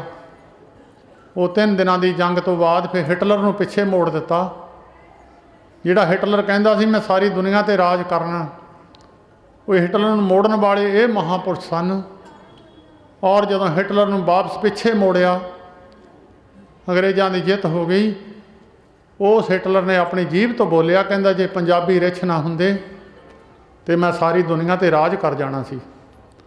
ਇਹਨਾਂ ਮਹਾਂਪੁਰਸ਼ਾਂ ਨੇ ਉਹਨੂੰ ਪਿੱਛੇ ਮੋੜਿਆ ਔਰ ਉਹਨੂੰ ਪਿੱਛੇ ਮੁੜ ਕੇ ਆ ਕੇ ਬਾਬਾ ਜੀ ਦੇ ਹੁਕਮ ਅਨੁਸਾਰ ਫੌਜ ਛੱਡੀ। ਫੌਜ ਛੱਡਣ ਤੋਂ ਬਾਅਦ ਬੜੀਆਂ ਸਾਖੀਆਂ ਨੇ। ਇਸ ਪਵਿੱਤਰ ਸਥਾਨ 'ਤੇ ਆਏ। ਪਵਿੱਤਰ ਸਥਾਨ ਤੋਂ ਬਾਅਦ ਦੇ ਵਿੱਚ ਬਾਬਾ ਆਇਆ ਸਿੰਘ ਜੀ ਮਹਾਰਾਜ ਦਾ ਜਦੋਂ 28 ਅੱਸੂ ਨੂੰ ਬਾਬਾ ਆਇਆ ਸਿੰਘ ਜੀ ਮਹਾਰਾਜ ਨੇ ਇਹਨਾਂ ਨੂੰ ਪਹਿਲਾਂ ਹੀ ਭੇਜ ਦਿੱਤਾ ਸੀ ਪੰਜਾਬ ਨੂੰ। ਬਾਬਾ ਬਿਸ਼ਨ ਸਿੰਘ ਜੀ ਛੋਟੇ ਨੰਗਲ ਵਾਲੇ ਉਹਨਾਂ ਦੀ ਬੇਨਤੀ ਕਰਨ 'ਤੇ ਪੰਜਾਬ ਨੂੰ ਲੈ ਕੇ ਆਏ ਸਨ। ਜਦੋਂ ਬਾਬਾ ਆਇਆ ਸਿੰਘ ਜੀ ਮਹਾਰਾਜ ਸਰੀਰ ਛੱਡਣ ਲੱਗੇ, ਆਵਾਜ਼ ਮਾਰੀ, ਕਹਿਣ ਲੱਗੇ ਜਵਾਲਾ ਸਿੰਘ ਕਿੱਥੇ ਆ? ਕਹਿੰਦੇ ਜੀ ਉਹ ਤਾਂ ਤੁਹਾਡੇ ਹੁਕਮ ਨਾਲ ਪਹਿਲਾਂ ਪੰਜਾਬ ਨੂੰ ਚਲੇ ਗਿਆ। ਬਾਅਦ ਵਿੱਚ ਸਰੀਰ ਛੱਡ ਦਿੱਤਾ। ਇੱਥੇ ਮਹਾਂਪੁਰਸ਼ 3 ਦਿਨ ਆਪਣੇ ਕਮਰੇ 'ਚੋਂ ਨਹੀਂ ਨਿਕਲੇ। 3 ਦਿਨਾਂ ਤੋਂ ਬਾਅਦ ਫਿਰ ਅੰਦਰੋਂ ਨਿਕਲ ਕੇ ਸੇਵਾਦਾਰਾਂ ਨੂੰ ਕਹਿਣ ਲੱਗੇ ਇੱਕ ਸਹਿਜ ਪਾਠ ਪ੍ਰਾਰੰਭ ਕਰੋ। ਕਹਿਣ ਲੱਗੇ ਮਹਾਰਾਜ ਅਰਦਾਸ ਕਾਹਦੀ ਕਰਨੀ ਆ? ਕਹਿੰਦੇ ਅਰਦਾਸ ਬਾਬਾ ਆਇਆ ਸਿੰਘ ਜੀ ਮਹਾਰਾਜ ਦੇ ਸੱਚਖੰਡ ਜਾਣ ਦੀ ਕਰਨੀ ਆ। ਉਸ ਵੇਲੇ ਸਹਿਜ ਪਾਠ ਰੱਖਿਆ। 28 ਅੱਸੂ ਨੂੰ ਹਰੇਕ ਸਾਲ ਹਿੰਦੁਸਤਾਨ ਦੇ ਕਿਤੇ ਕੋਨੇ ਵਿੱਚ ਵੀ ਹੋਣ, ਕਈ ਵਾਰੀ 5 ਮਹੀਨੇ ਮੁੜਦੇ ਹੁੰਦੇ ਸਨ, ਕਈ ਵਾਰ 6 ਮਹੀਨੇ ਵੀ ਲੱਗ ਜਾਂਦੇ ਸਨ। ਭਾਵੇਂ ਕਿਤੇ ਵੀ ਹਿੰਦੁਸਤਾਨ ਦੇ ਕੋਨੇ 'ਤੇ ਹੁਣ 28 ਅੱਸੂ ਨੂੰ ਇੱਥੇ ਪਵਿੱਤਰ ਸਥਾਨ 'ਤੇ ਹੁੰਦੇ ਸਨ। ਆਪਣੀ ਦੇਖ ਰੇਖ ਵਿੱਚ ਸਹਿਜ ਪਾਠ ਰੱਖਣਾ ਅਤੇ ਸਾਰਾ ਹੀ ਪਾਠ ਬਹਿ ਕੇ ਸੁਣਨਾ ਅਤੇ 28 ਅੱਸੂ ਨੂੰ ਭੋਗ ਪਾਉਣਾ ਆਪ ਪਾਇਆ ਕਰਦੇ ਸਨ। ਅਤੇ ਜਦੋਂ ਸਰੀਰ ਛੱਡਿਆ ਉਦੋਂ ਵੀ 28 ਅੱਸੂ ਇੱਥੋਂ ਹੀ ਡਮੇਲੀ ਤੋਂ ਇੱਥੇ ਨੂੰ ਆਏ ਸਨ ਦਿਨ ਮਨਾਉਣ ਵਾਸਤੇ। ਉੱਥੇ ਬਾਬਾ ਗਿਆਨ ਚੰਦ ਜੀ ਬੜੇ ਮਹਾਨ ਪੁਰਸ਼, ਸਿੱਧ ਪੁਰਸ਼ ਸਨ, ਬੜੇ ਕਮਾਈ ਵਾਲੇ, ਸਾਰੀ ਦੁਨੀਆ ਤੇ ਪਹਿਰਾ ਹੈ ਇਹਨਾਂ ਦਾ। ਉਹਨਾਂ ਨੇ ਬਚਨ ਕੀਤਾ ਸੀ ਮੁੜ ਕੇ ਇੱਥੇ ਨੂੰ ਆ ਜੀ, ਔਰ ਇੱਥੇ ਆ ਕੇ ਭੋਗ ਪਾ ਕੇ ਫਿਰ 28 ਅੱਸੂ ਨੂੰ ਆਖਰੀ ਦਿਨ ਵੀ ਇੱਥੇ ਉਹਨਾਂ ਦਾ ਇਹੀ ਸੀ, ਤੇ ਪੱਕਾ ਦਿਨ ਵੀ ਹਰਖੋਵਾਲ ਦੀ ਧਰਤੀ ਤੇ ਇਹੀ ਸੀ ਉਹਨਾਂ ਦਾ। ਬਾਕੀ ਪੱਕੇ ਦਿਨ ਨਹੀਂ ਸੀ ਹੁੰਦੇ। 28 ਅੱਸੂ ਪੱਕਾ ਦਿਨ ਸੀ, ਇੱਥੇ ਹੀ ਰਹਿੰਦੇ ਹੁੰਦੇ ਸੀ। ਇੱਥੋਂ ਦਿਨ ਮਨਾ ਕੇ ਡਮੇਲੀ ਚਲੇ ਗਏ, ਔਰ 1 ਮਹੀਨਾ 2-2 2.5 ਕਿਲੋ ਗੋਕਾ ਕੇ ਸਰੀਰ ਦੇ ਉੱਤੇ ਮਾਲਿਸ਼ ਕਰਦਿਆਂ ਪਤਾ ਨਹੀਂ ਲੱਗਦਾ ਸੀ ਕਿੱਥੇ ਜਾਂਦਾ ਸੀ। ਔਰ ਬਾਬਾ ਜਨਕ ਸਿੰਘ ਜੀ ਮੈਨੂੰ ਦੱਸਦੇ ਸਨ, ਕਹਿੰਦੇ ਮੈਨੂੰ ਮਹਾਰਾਜ ਕਹਿਣ ਲੱਗੇ, ਕਾਕਾ ਤੇ ਤੋਂ ਫਿਰ ਕਣਕ ਬੀਜ ਨਹੀਂ ਹੋਣੀ, ਕਣਕ ਬੀਜ ਲਾ ਪਹਿਲਾਂ, ਕਣਕ ਪਹਿਲਾਂ ਕਹਿੰਦੇ ਬੀਜ ਲਾ, ਤੇ ਤੂੰ ਬੀਜ ਨਹੀਂ ਹੋਣੀ। ਫਿਰ ਕਹਿੰਦੇ ਕਾਕਾ ਨਹਿਰੂ ਕਹਿੰਦਾ 57 ਲੱਗਣਾ, ਅਸੀਂ ਕਹਿੰਦੇ ਲੱਗਣ ਨਹੀਂ ਦੇਣਾ। ਕਹਿੰਦੇ ਮੈਂ ਕਿਹਾ ਮਹਾਰਾਜ ਫਿਰ ਸਾਡਾ ਤਾਂ ਲੱਗ ਜਾਣਾ। ਕਹਿੰਦੇ ਤੇਰਾ ਕਿੱਦਾਂ ਲੱਗ ਜਾਣਾ? ਕਹਿੰਦੇ ਜਦੋਂ ਤੁਸੀਂ ਨਹੀਂ ਰਹਿਣਾ ਤਾਂ ਸਾਡਾ ਲੱਗੇ ਹੀ ਜਾਣਾ। ਕਹਿੰਦੇ ਇੱਦਾਂ ਨਹੀਂ ਸੋਚੀਦਾ, ਸਰੀਰ ਕਿਤੇ ਸਦਾ ਨਹੀਂ ਰਹਿੰਦੇ ਹੁੰਦੇ। ਉਹ 57 ਜਿਹੜਾ ਬਹੁਤ ਭਾਰੀ ਸੀ ਦੁਨੀਆ ਦੇ ਉੱਤੇ, ਅੱਜ ਵੀ ਮਹਾਂਪੁਰਸ਼ਾਂ ਦੀ ਕਿਰਪਾ ਨਾਲ ਹਿੰਦੁਸਤਾਨ 'ਤੇ ਕਿਰਪਾ ਹੈ। ਬੜੇ ਬੜੇ ਕਮਾਈਆਂ ਵਾਲੇ ਪੁਰਸ਼ ਹੈ। ਬਿਮਾਰੀਆਂ ਤਾਂ ਇਹ ਮਹਾਂਪੁਰਸ਼ੇ ਰੋਕਦੇ ਆ, ਗੌਰਮੈਂਟਾਂ ਨੇ ਕੀ ਰੋਕਣੀਆਂ, ਉਹ ਆਪਣੇ ਸਰੀਰਾਂ 'ਤੇ ਲੈ ਕੇ ਰੋਕ ਜਾਂਦੇ ਆ। ਉਸ ਵੇਲੇ ਵੀ ਜਿਹੜਾ ਸੰਸਾਰ 'ਤੇ ਭਾਰੀ ਸੀ, ਬਾਬਾ ਕਰਮ ਸਿੰਘ ਜੀ ਮਹਾਰਾਜ ਮੋਤੀ ਮਰਦਾਨ ਵਾਲੇ ਬਚਨ ਕਰ ਗਏ ਸਨ, ਭਾਈ ਇੱਕ ਸਮਾਂ ਆਊਗਾ ਬਹੁਤ ਸੰਸਾਰ 'ਤੇ ਭਾਰੀ ਹੋਵੇਗੀ। ਇੱਕ ਸਾਡੀ ਸੰਪਰਦਾ ਵਿੱਚ ਮਹਾਂਪੁਰਖ ਹੋਣਗੇ, ਆਪਣੇ ਸਰੀਰ 'ਤੇ ਸਾਰੀ ਦੁਨੀਆ ਦਾ ਪਾਰ ਲੈ ਕੇ ਸਰੀਰ ਛੱਡ ਜਾਣਗੇ। ਉਸ ਵੇਲੇ ਦੁਨੀਆ ਦਾ ਇੰਨਾ ਪਾਰ ਦੇਖ ਕੇ ਸਾਰੇ ਮਹਾਂਪੁਰਸ਼ਾਂ ਨੇ ਇਕੱਠੇ ਹੋ ਕੇ ਬਾਬਾ ਗੁਰਬਚਨ ਸਿੰਘ ਜੀ ਪਿੰਡਰਾਂ ਵਾਲੇ, ਉਹਨਾਂ ਦਾ ਬਹੁਤਾ ਪਿਆਰ ਸੀ। ਇੱਕ ਵਾਰੀ ਉਹ ਮਿਲਣ ਵਾਸਤੇ ਆਏ, ਕਹਿਣ ਲੱਗੇ ਮਹਾਰਾਜ ਸਮਾਂ ਅਗਲਾ ਕਿਸ ਤਰ੍ਹਾਂ ਦਾ ਹੈ? ਕਹਿਣ ਲੱਗੇ ਗਿਆਨੀ ਜੀ ਸਮਾਂ ਬਹੁਤ ਭਿਆਨਕ ਹੈ। ਕਹਿੰਦੇ ਮਹਾਰਾਜ ਕੋਈ ਹੱਲ? ਕਹਿੰਦੇ ਹੱਲ ਇਹਦਾ ਗੁਰੂ ਤੇਗ ਬਹਾਦਰ ਸਾਹਿਬ ਮਹਾਰਾਜ ਵਰਗਾ ਕੋਈ ਮਹਾਂਪੁਰਸ਼ ਆਪਣਾ ਸੀਸ ਦੇਵੇ ਤਾਂ ਇਹ ਭਾਰੀ ਟਲ ਸਕਦੀ, ਨਹੀਂ ਟਲ ਨਹੀਂ ਸਕਦੀ, ਬਹੁਤ ਬਰਬਾਦੀ ਹੋਵੇਗੀ। ਬਾਬਾ ਗੁਰਬਚਨ ਸਿੰਘ ਜੀ ਮਹਾਰਾਜ ਕਹਿਣ ਲੱਗੇ ਇਸ ਵੇਲੇ ਤੁਹਾਡੇ ਤੋਂ ਕਮਾਈ ਵਾਲਾ ਪੁਰਸ਼ ਕੌਣ ਹੈ? ਮਹਾਰਾਜ ਜੇ ਤੁਸੀਂ ਲਾ ਸਕਦੇ ਡਿਊਟੀ। ਹੌਲੀ ਦਾਣੀ ਬਚਨ ਕਰਕੇ ਕਹਿਣ ਲੱਗੇ ਅੱਛਾ ਜੇ ਸਾਨੂੰ ਨਿਰੰਕਾਰ ਦਾ ਹੁਕਮ ਹੋਇਆ ਤਾਂ ਅਸੀਂ ਤਾਂ ਹਾਜ਼ਰ ਹਾਂ। ਜਦੋਂ ਸਰੀਰ ਛੱਡਣ ਦੇ ਬਹੁਤ ਸਰੀਰ ਨਟਾਲ ਹੋ ਗਿਆ ਸੀ, ਉਸ ਵੇਲੇ ਬਾਬਾ ਗੁਰਬਚਨ ਸਿੰਘ ਜੀ ਗਏ ਸਨ। ਫਿਰ ਬੇਨਤੀ ਕੀਤੀ ਮਹਾਰਾਜ ਇਹ ਸ੍ਰੀ ਕੀ ਕੌਤਕ ਰਚਿਆ? ਕਹਿੰਦੇ ਤੂੰ ਹੀ ਗਿਆਨੀ ਕਹਿੰਦਾ ਸੀ, ਹੁਣ ਉਹ ਸਮਾਂ ਜਦ ਆਇਆ ਤੇ ਉਹ ਭਾਰੀ ਚੱਕਣੀ ਪਵੇਗੀ। ਆਖਰੀ ਮੇਲੇ ਵਾਸਤੇ ਬਾਬਾ ਗੁਰਬਚਨ ਸਿੰਘ ਜੀ ਜਦੋਂ ਆਏ, ਮੱਥਾ ਟੇਕ ਕੇ ਇਸ਼ਾਰਾ ਇੱਕ ਦੂਜੇ ਨੂੰ ਕਰ ਦਿੱਤਾ, ਆਖਰੀ ਮੇਲਾ ਹੈ, ਸਰੀਰ ਦਾ ਮੇਲਾ ਨਹੀਂ ਹੋਵੇਗਾ। ਬਾਬਾ ਗੁਰਬਚਨ ਸਿੰਘ ਜੀ ਜਥੇ ਸਮੇਤ ਵਾਪਸ ਚਲੇ ਗਏ। 200 ਮੀਟਰ ਦੀ ਵਿੱਥ ਤੋਂ ਵਾਪਸ ਮੁੜ ਕੇ ਫਿਰ ਆ ਗਏ।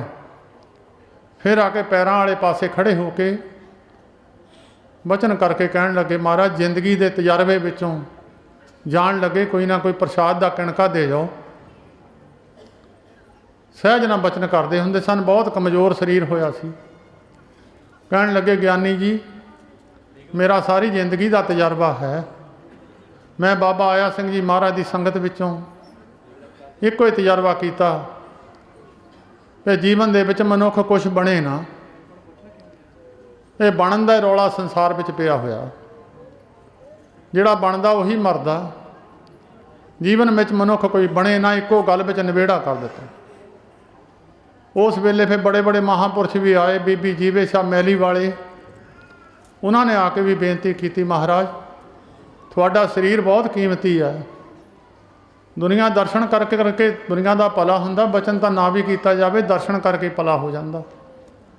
ਫਿਰ ਤੁਸੀਂ ਇਹ ਡਿਊਟੀ ਮੈਨੂੰ ਬਖਸ਼ ਦਿਓ, ਮੈਂ ਤੁਹਾਡੀ ਜਗ੍ਹਾ ਸਰੀਰ ਛੱਡ ਦਿੰਦੇ ਹਾਂ, ਤੁਸੀਂ ਆਪਣਾ ਸਰੀਰ ਰੱਖ ਲਓ। ਕਹਿਣ ਲੱਗੇ ਨਹੀਂ ਬੀਬਾ ਇਹ ਤੇਰੇ ਚੱਕਣ ਦਾ ਕੰਮ ਨਹੀਂ ਹੈ, ਇਹ ਅਸੀਂ ਕਰ ਸਕਦੇ ਹਾਂ। ਉਹ ਬੀਬੀ ਨੇ ਵੀ 3 ਦਿਨ ਫਿਰ ਖਾਧਾ ਪੀਤਾ ਕੁਛ ਨਹੀਂ, ਜਦੋਂ ਸਰੀਰ ਛੱਡਿਆ ਅੱਜ ਵੀ ਉਹਨਾਂ ਦੇ ਪਵਿੱਤਰ ਸਥਾਨ 'ਤੇ ਉੱਚੀ ਪਹਾੜੀ ਦੇ ਉੱਤੇ ਜਾ ਕੇ ਜਗ੍ਹਾ ਬਣੀ ਹੋਈ ਆ। 3 ਦਿਨ ਉੱਥੇ ਬੈਠੀ ਰਹੀ ਬੀਬੀ, ਨੇ ਕੁਛ ਛਕਿਆ ਨਾ ਪੀਤਾ। ਸੇਵਾਦਾਰਾਂ ਨੇ ਕਿਹਾ ਮਹਾਰਾਜ ਥੱਲੇ ਆ ਜਾਓ। ਕਹਿਣ ਲੱਗੇ ਮਹਾਂਪੁਰਸ਼ਾਂ ਦਾ ਬਵਾਨ ਲੰਘਣਾ, ਦਰਸ਼ਨਾਂ ਵਾਸਤੇ ਬੈਠੇ ਆ। ਫਿਰ ਉਸ ਦਿਨ ਤੋਂ ਬਾਅਦ ਫਿਰ ਇਹ ਜਿਹੜਾ ਕੱਲ੍ਹ ਦਾ ਦਿਨ ਸੀ, ਅੱਜ ਦੀ ਰਾਤ ਲੰਘੀ ਆ। ਉਹ ਤੋਂ ਪਹਿਲਾਂ ਬਾਬਾ ਗੁਰਬਚਨ ਸਿੰਘ ਜੀ, ਉਹਨਾਂ ਦੇ ਸੇਵਕ ਬਾਬੇ ਘੋੜਿਆਂ ਵਾਲੇ, ਅਸੀਂ ਘੋੜਿਆਂ ਵਾਲੇ ਸੱਦਦੇ ਹਾਂ, ਮਾਝੇ ਵਿੱਚ ਡੰਡੇ ਵਾਲੇ ਸੱਦਦੇ ਆ। ਉਹਨਾਂ ਦੇ ਸੇਵਕ ਬਾਬਾ ਗੁਰਭੇਜ ਸਿੰਘ ਉਹ ਵੀ ਆਏ ਹੋਏ ਆ। ਉਹਨਾਂ ਨੇ ਸਹਿਜ ਨਾਲ ਬੇਨਤੀ ਕੀਤੀ, ਮਹਾਰਾਜ ਤਕਲੀਫ ਕਿੰਨੀ ਕੁ ਆਪਣੇ ਸਰੀਰ ਨੂੰ। ਕਹਿਣ ਲੱਗੇ ਗੁਰਬਚਨ ਸਿੰਘ ਸਾਰੇ ਹਿੰਦੁਸਤਾਨ ਨੂੰ ਥੋੜ੍ਹੀ ਥੋੜ੍ਹੀ ਵੰਡ ਕੇ ਦੇ ਦੇਈਏ, ਸਾਰੇ ਤੜਫ ਤੜਫ ਕੇ ਮਰ ਜਾਣਗੇ, ਇੰਨੀ ਤਕਲੀਫ ਹੈ। ਫਿਰ ਵੀ ਦੁਨੀਆ ਬਚਨ ਕਰੀ ਜਾਂਦੀ ਸੀ, ਜਵਾਬ ਨਾਲ ਦੀ ਨਾਲ ਦੇ ਹੀ ਜਾਂਦੇ ਸੀ। ਰਾਤ ਨੂੰ ਅੱਜ ਜਿਹੜੀ ਕੱਲ੍ਹ ਦੀ ਅੱਜ ਦੀ ਰਾਤ ਬੀਤੀ ਹੈ, ਪਿਛਲੀ ਰਾਤ ਤੋਂ ਖੰਘਣ ਲੱਗ ਗਏ। ਖੰਘ ਦਾ ਇੱਥੇ ਖੰਘਰ ਜਿਹਾ ਫਸ ਗਿਆ, ਨਿਕਲੇ ਨਾ, ਖੰਘਦੇ ਹੀ ਰਹੇ।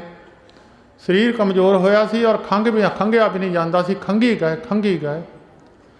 ਤੜਕੇ 3 ਵਜੇ ਜਾ ਕੇ ਉਹ ਖੰਘ ਦਾ ਜਿਹੜਾ ਖੰਘਰ ਜਿਹਾ ਸੀ ਅੰਦਰੋਂ ਪੱਟ ਹੋਇਆ। ਸੇਵਾਦਾਰ ਨੇ ਸਵਾਹ ਪਾ ਕੇ ਅੱਗੇ ਮੋਹਰੇ ਬਾਟਾ ਕੀਤਾ। ਇੱਕ ਐਡਾ ਸਾਰਾ ਗੋਲਾ ਲਹੂ ਦਾ ਗੋਲ ਜਿਹਾ ਨਿਕਲਿਆ, ਵਿੱਚ ਡਿੱਗਿਆ। ਸੇਵਾਦਾਰ ਕਹਿਣ ਲੱਗਾ ਮਹਾਰਾਜ ਲਹੂ ਦਾ ਗੋਲਾ। ਕਹਿੰਦੇ ਜਿਹੜੇ ਦੁਨੀਆ 'ਤੇ ਐਟਮ ਬੰਬ ਚੱਲਣੇ ਸੀ ਹੁਣ ਨਹੀਂ ਚੱਲੂਗੇ, ਸਾਡੇ ਸਰੀਰ 'ਤੇ ਚੱਲ ਗਏ। ਉਹ ਜਿਹੜੇ ਅਮਰੀਕਾ ਅਤੇ ਰੂਸ ਨੇ ਸਾਰਾ ਹੀ ਅਸਲਾ ਇਕੱਠਾ ਕੀਤਾ ਹੋਇਆ ਸੀ, 2 ਪਾਵਰਾਂ ਨੇ। ਉਹ ਮੁੜ ਕੇ ਉਹਨਾਂ ਨੂੰ ਲੱਭਾ ਨਹੀਂ, ਕਿੱਥੇ ਚਲੇ ਗਿਆ। ਉਹ ਮਹਾਂਪੁਰਸ਼ਾਂ ਦੇ ਆਪਣੇ ਸਰੀਰ 'ਤੇ ਲੈ ਕੇ ਆਪਣਾ ਸਰੀਰ ਛੱਡ ਗਏ। ਸਵੇਰ ਨੂੰ 7:47 'ਤੇ ਅਸੀਂ ਉਸ ਵੇਲੇ ਹੀ ਸਲੋਕ ਸ਼ੁਰੂ ਕਰੀਦੇ ਆ, ਜਿਸ ਵੇਲੇ ਉਹਨਾਂ ਨੇ ਸਰੀਰ ਛੱਡਿਆ ਸੀ। ਤਾਂ ਉਹਨਾਂ ਨੇ ਬਚਨ ਪਹਿਲਾਂ ਹੀ ਕਰ ਦਿੱਤਾ ਸੀ ਸਰੀਰ ਛੱਡਣ ਤੋਂ, ਮੇਰਾ ਕੋਈ ਅਖੰਡ ਪਾਠ ਨਾ ਕਰਾਇਓ, ਮੇਰਾ ਕੋਈ ਸਹਿਜ ਪਾਠ ਨਾ ਕਰਾਇਓ, ਕੋਈ ਮੇਰੀ ਬਰਸੀ ਨਾ ਮਨਾਇਓ। ਮੈਂ ਜੋ ਕਰਨਾ ਸੀ ਅਸੀਂ ਦੁਨੀਆ ਵਿੱਚ ਕਰ ਚੱਲੇ ਹਾਂ, ਸਾਡਾ ਕੁਛ ਕਰਨ ਦੀ ਜ਼ਰੂਰਤ ਨਹੀਂ ਹੈ। ਸੇਵਾਦਾਰਾਂ ਨੇ ਮੰਨ ਕੇ ਬਰਸੀ ਨਹੀਂ ਮਨਾਈ। ਜਿਹੜੇ ਇੱਥੇ ਸੇਵਾਦਾਰ ਸਨ ਉਹਨਾਂ ਦੇ ਪਿਆਰ ਵਾਲੀਆਂ ਰੂਹਾਂ ਸਨ, ਉਮਰਾਂ ਥੋੜ੍ਹੀਆਂ ਸਨ। ਜਦੋਂ ਕਿਸੇ ਮਕਾਨ ਦੇ ਥੱਲਿਓਂ ਥੰਮ ਕੱਢ ਦਈਏ ਸਾਰੀ ਧਰਤੀ ਡੋਲ ਜਾਂਦੀ ਹੈ। ਜਦੋਂ ਕੋਈ ਆਸਰਾ ਹਿੱਲ ਜਾਵੇ, ਜਦੋਂ ਕੋਈ ਮਹਾਂਪੁਰਸ਼ ਦੁਨੀਆ ਵਿੱਚੋਂ ਚਲੇ ਜਾਵੇ, ਸਾਰਿਆਂ ਦਾ ਆਸਰਾ ਹਿੱਲ ਜਾਂਦਾ, ਧਰਤੀ ਹਿੱਲ ਜਾਂਦੀ ਹੈ। ਕੀ ਕਰੀਏ ਕੀ ਨਾ ਕਰੀਏ। ਅੱਗੇ ਦੁੱਖ ਸੁੱਖ ਸੁਣਾ ਦਈਦਾ ਸੀ, ਹੁਣ ਦੁੱਖ ਸੁੱਖ ਕਿਹਨੂੰ ਸੁਣਾਵਾਂਗੇ। ਉਸ ਵੇਲੇ ਸਾਰੇ ਉਹਨਾਂ ਦੇ ਸ਼ਰਧਾਲੂ ਡੋਲ ਗਏ, ਤਾਂ ਧਰਤੀ ਹਿੱਲ ਗਈ। ਕਹਿਣ ਲੱਗੇ ਮੇਰਾ ਕੋਈ ਦਿਨ ਨਾ ਮਨਾਇਓ, ਮੇਰੀ ਕੋਈ ਯਾਦ ਨਾ ਮਨਾਇਓ, ਕੋਈ ਸਾਡੇ ਬਰਸੀ ਨਾ ਮਨਾਇਓ। ਸੇਵਾਦਾਰਾਂ ਨੇ ਬਚਨ ਮੰਨ ਕੇ ਬਰਸੀ ਨਹੀਂ ਮਨਾਈ 2 ਸਾਲ।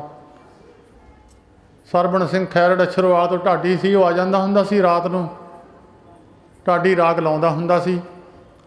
ਸੇਵਾਦਾਰਾਂ ਨੇ ਮਨਾਈ ਨਹੀਂ। ਸੰਗਤਾਂ ਆ ਜਾਂਦੀਆਂ ਸੀ ਪਿਆਰ ਵਾਲੀਆਂ, ਉਸ ਦਿਨ 'ਤੇ ਇਕੱਠੇ ਹੋ ਜਾਂਦੇ ਸਨ। ਯਾਦ ਆ ਜਾਂਦੀ ਹੈ ਜਦੋਂ ਕੋਈ ਸਮਾਂ ਆਉਂਦਾ, ਪਤਾ ਉਹ ਦਿਨ ਚੇਤਾ ਆ ਜਾਂਦਾ, ਇਸ ਦਿਨ ਸਾਡੇ ਨਾਲ ਭਾਣਾ ਵਰਤਿਆ ਸੀ। ਉਹ ਪ੍ਰੇਮੀ ਰੂਹਾਂ ਫਿਰ ਇਕੱਠੀਆਂ ਹੋ ਜਾਂਦੀਆਂ ਸਨ। ਫਿਰ ਮਹਾਂਪੁਰਸ਼ਾਂ ਨੇ ਸਲਾਹ ਬਣਾਈ ਵੀ ਸੰਗਤ ਤਾਂ ਆਉਂਦੀ ਹੈ, ਪ੍ਰਸ਼ਾਦਾ ਛਕਾਉਣਾ ਹੀ ਪੈਂਦਾ, ਚਲੋ ਅਖੰਡ ਪਾਠ ਵੀ ਰੱਖ ਲਿਆ ਕਰੋ। ਸਾਹਿਬ ਗੁਰੂ ਗੋਬਿੰਦ ਸਿੰਘ ਸਾਹਿਬ ਕਹਿ ਗਏ ਸੀ ਮੇਰੀ ਯਾਦ ਨਾ ਮਨਾਇਓ, ਸਿੱਖ ਹਟੇ ਤਾਂ ਨਹੀਂ। ਸਿੱਖਾਂ ਨੇ ਯਾਦਾਂ ਮਨਾਈਆਂ ਕਿ ਉਹਨਾਂ ਦੀ ਯਾਦਗਾਰਾਂ ਨਹੀਂ ਬਣਾਈਆਂ, ਬਣਾ ਦਿੱਤੀਆਂ ਪਿਆਰ ਵਾਲੀਆਂ ਰੂਹਾਂ ਨੇ। ਮਹਾਰਾਜਾ ਰਣਜੀਤ ਸਿੰਘ ਵਰਗੇ ਕਹਿੰਦੇ ਮੇਰੀ ਬੰਸ ਰਹੇ ਨਾ ਰਹੇ, ਮੇਰਾ ਪਰਿਵਾਰ ਰਹੇ ਨਾ ਰਹੇ, ਮੇਰੇ ਗੁਰੂ ਦੀ ਯਾਦ ਬਣਨੀ ਚਾਹੀਦੀ ਹੈ, ਬਣਾ ਦਿੱਤੀ ਹੈ। ਸੇਵਾਦਾਰਾਂ ਨੇ ਆਪਣੇ ਤਨ ਮਨ ਆਪਣੇ ਸਾਰਾ ਕੁਝ ਕੁਰਬਾਨ ਕਰਕੇ ਵੀ ਗੁਰੂ ਦੀਆਂ ਯਾਦਾਂ ਮਨਾਉਣ ਵਾਸਤੇ ਤਿਆਰ ਰਹੇ। ਉਹਦੇ ਤੋਂ ਬਾਅਦ ਇਹ ਵਰਸੀ ਮੰਨਣ ਲੱਗ ਗਈ। ਸੋ ਗੁਰਮੁਖੋ ਅੱਜ ਦਾ ਦਿਨ ਉਹਨਾਂ ਦੀ ਯਾਦ ਵਿੱਚ ਹੈ। ਭਾਵੇਂ ਦੁਨੀਆ ਵਿੱਚ ਮਹਾਂਮਾਰੀ ਫੈਲੀ ਹੈ, ਪਰ ਉਹਨਾਂ ਦੇ ਪਵਿੱਤਰ ਅਸਥਾਨ 'ਤੇ ਹਰੇਕ ਸੰਗਰਾਂਦ ਨੂੰ ਇੰਨੀ ਸੰਗਤ ਆਉਂਦੀ ਰਹੀ ਹੈ। ਇੱਥੇ ਆ ਕੇ ਤਾਂ ਬਿਮਾਰੀਆਂ ਹਟ ਜਾਣਗੀਆਂ, ਲੱਗਣਗੀਆਂ ਨਹੀਂ। ਸੋ ਉਹਨਾਂ ਦੀ ਯਾਦ ਵਿੱਚ ਹੁਕਮਨਾਮੇ 4 ਅਖੰਡ ਪਾਠ ਸਨ, 1 ਸਹਿਜ ਪਾਠ ਸੀ। ਥੋੜ੍ਹੇ ਸਮੇਂ ਵਾਸਤੇ ਵਿਚਾਰ ਸ਼ਬਦ ਦੀ ਕਰਨੀ ਹੈ, ਬਹੁਤਾ ਲੰਮਾ ਸਮਾਂ ਨਹੀਂ। ਬਾਬਾ ਬਿਸ਼ਨ ਸਿੰਘ ਜੀ ਨੰਗਲ ਵਾਲੇ ਉਹਨਾਂ ਦੇ ਪਵਿੱਤਰ ਸਥਾਨ ਤੋਂ, ਬਾਬਾ ਬਿਕਰਮਜੀਤ ਸਿੰਘ ਜੀ ਉਹ ਵੀ ਆਏ ਹੈ, ਪ੍ਰੀਤਮ ਸਿੰਘ ਜੀ ਬਾੜੀਆਂ ਤੋਂ, ਬਾਬਾ ਤਰਲੋਚਨ ਸਿੰਘ ਜੀ ਬਰਕਤਾਂ ਦੇ ਅਸਥਾਨ ਤੋਂ, ਬਹੁਤ ਸਾਰੇ ਮਹਾਂਪੁਰਸ਼ ਰੋਪੜ ਵਾਲੇ ਬਾਬਾ ਖੁਸ਼ਹਾਲ ਸਿੰਘ ਜੀ, ਬਾਬਾ ਅਵਤਾਰ ਸਿੰਘ ਜੀ ਹਰੇਕ ਸਾਲ ਲੰਗਰ ਲਾਉਂਦੇ ਆ। ਉਹਨਾਂ ਦੀ ਸੰਗਤ ਬੜੇ ਪਿਆਰ ਨਾਲ ਆਉਂਦੀ ਆ। ਕਿਲ੍ਹਾ ਟੱਲਗੜ੍ਹ ਮਕੇਰੀਆਂ ਬਾਬਾ ਹਰੀ ਸਿੰਘ ਜੀ ਦੀ ਬਹੁਤ ਸੰਗਤਾਂ ਮਾਝੇ ਦੇ ਵਿੱਚੋਂ ਉਹਨਾਂ ਨੇ ਸਾਰੀ ਸੰਗਤ ਮਹਾਰਾਜ ਦੇ ਨਾਲ ਜੋੜੀ ਸੀ। ਅੱਜ ਵੀ ਉਹਨਾਂ ਦੇ ਪਿਆਰ ਵਾਲੀਆਂ ਬਾਬਾ ਹਰੀ ਸਿੰਘ ਜੀ ਨਾਲ ਜੁੜੀਆਂ ਸੰਗਤਾਂ ਆਈਆਂ ਨੇ।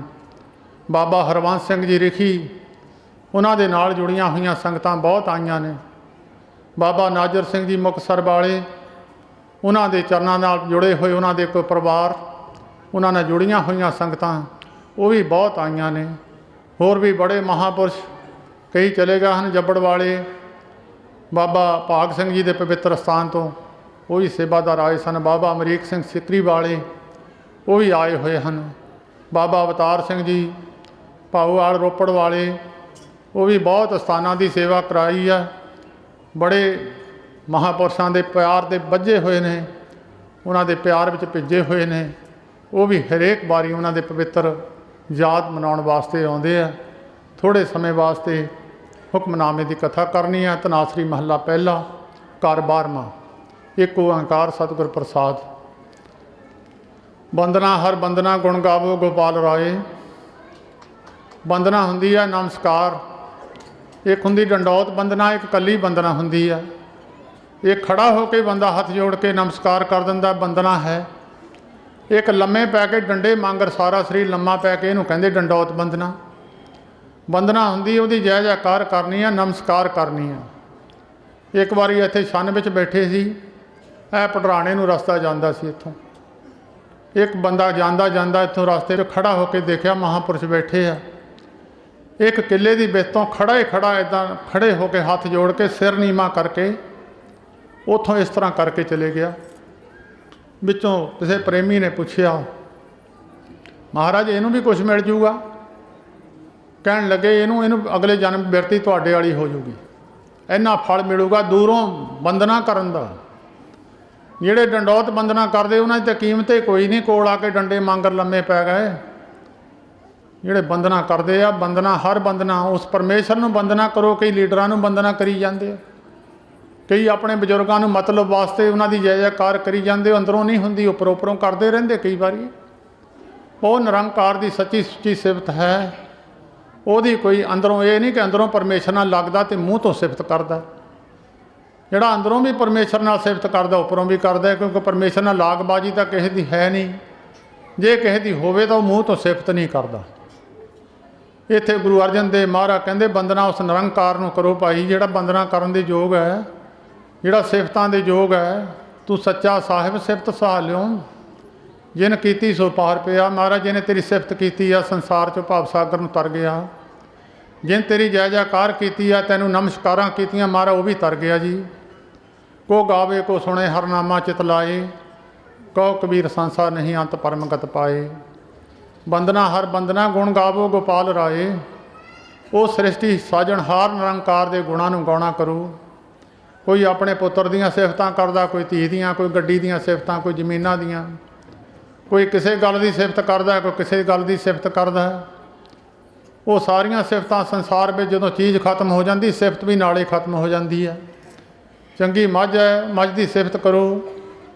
ਮੱਝ ਜਦੋਂ ਮੱਝ ਮਰ ਜਾਂਦੀ ਹੈ, ਨਾਲੇ ਸਿਫਤਾਂ ਖਤਮ ਹੋ ਜਾਂਦੀਆਂ। ਮਸ਼ੀਨਰੀ ਆ, ਮਸ਼ੀਨਰੀ ਖਤਮ ਹੋ ਜਾਂਦੀ, ਸਿਫਤ ਨਾਲੇ ਖਤਮ ਹੋ ਜਾਂਦੀ ਹੈ। ਕੋਈ ਵੱਡੇ ਵੱਡੇ ਮਹੱਲ ਹੈ, ਉਹਨਾਂ ਚਿਰ ਸਿਫਤ ਹੈ ਜਿੰਨਾ ਚਿਰ ਖੜ੍ਹੇ ਨੇ।